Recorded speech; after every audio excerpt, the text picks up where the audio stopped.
MotorWeek is made possible by Cars.com, Valvoline, and Goodyear.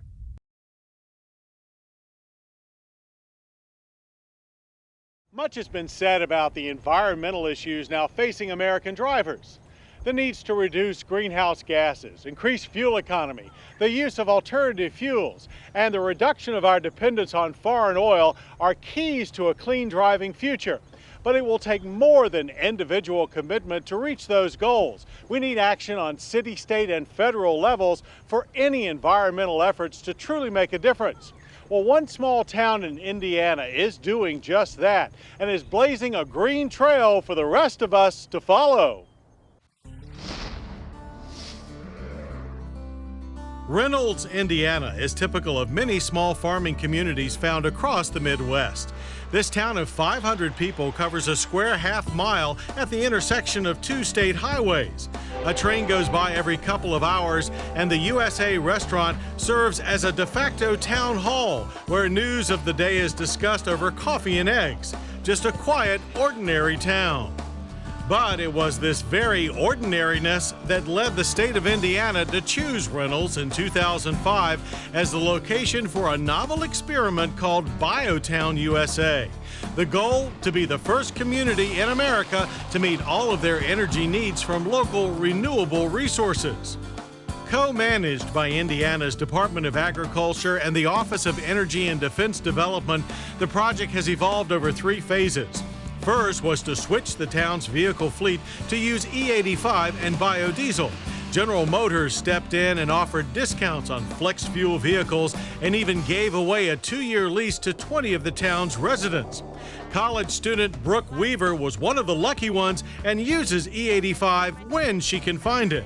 It's actually a dream come true. I've always wanted a Monte Carlo. I almost bought one a couple months before I got this one. The E85 versus the gasoline, the E85 is a little bit less on the gas mileage, but it really isn't noticeable.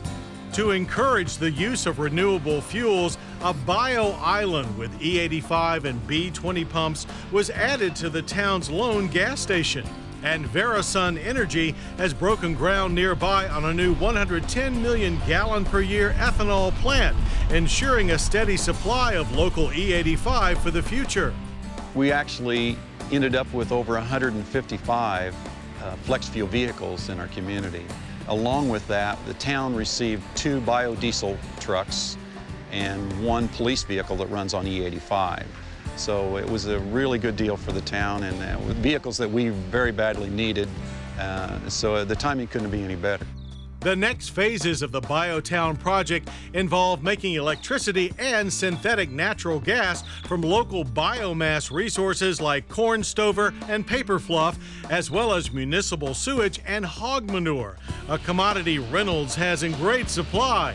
There are over 150,000 hogs within a 15-mile radius of the town, not to mention countless acres of corn, soybeans, and wheat. A technology suite planned to open in 2008 will include 3 types of equipment. Gasification, using high temperatures and controlled oxygen to break down organic materials, producing a gas that when burned will generate heat, steam, or electricity. Anaerobic digestion, which breaks down liquid sewage into methane gas and a concentrated fertilizer. And fast pyrolysis that combines high temperature without oxygen to convert biomass into steam heat and low-grade oil.